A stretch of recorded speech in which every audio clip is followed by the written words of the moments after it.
ঘরের কথা পরকে জানাননি চিত্রনায়িকা পরীমণি। তবে সম্প্রতি পুরনো কাসুন্দি ঘেটে বরাবরের মতোই সৃষ্টি করেছেন রহস্য। অভিনেতা রাজ গিয়েছিলেন পরীর বাসায়। এরপর নায়িকার কিছু কথা এবং ফেসবুকে দেওয়া পোস্ট নিয়ে তৈরি হয়েছে ধোঁয়াশা।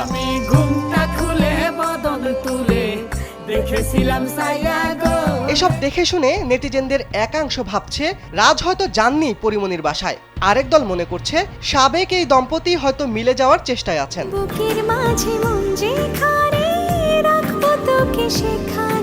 1 মিনিটে নগদ ইসলামিক অ্যাকাউন্ট খুলতে ডায়াল করুন *167#।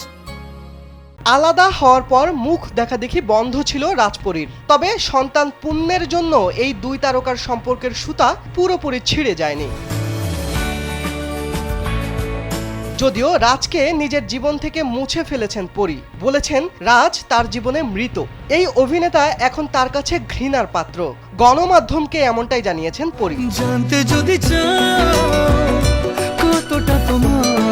সম্প্রতি পরীর বাসায় গিয়েছিলেন রাজ। বিষয়টি গণমাধ্যমে স্বীকার করেছেন চিত্রনায়িকা। সেখানে একসঙ্গে খাবার খেয়েছেন তারা। তবে রাজকে নায়িকা নিজ হাতে রান্না করে খাইয়েছেন কিনা সে বিষয়ে কিছু জানাননি। শুধু বলেছেন বাসায় রান্না হয়েছিল, সবাই একসঙ্গে খেয়েছেন। কিছু প্রয়োজনীয় কাগজপত্র নিতে নায়িকার বাসায় গিয়েছিলেন অভিনেতা, এমনটাই জানিয়েছেন পরী।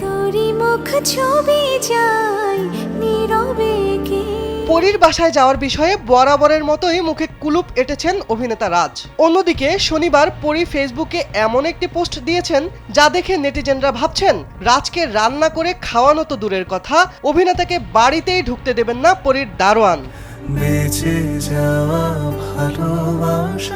পোস্টে রাজের নাম উল্লেখ না করে পরী লিখেছেন, যাকে আমার বাসার দারোয়ানই গেটে অ্যালাউ করবে না সে স্বপ্নে আমার রান্না খায়। ভক্তদের ধারণা রাজকে ইঙ্গিত করেই পোস্টটি লিখেছেন নায়িকা। রাজ কি পরীর বাসায় গিয়েছিলেন নাকি যাননি, এ নিয়েই তৈরি হয়েছে ধোঁয়াশা। পরীর স্ট্যাটাসে দ্বিধায় পড়েছেন ভক্তরা। শিবলি আহমেদ, কালবেলা।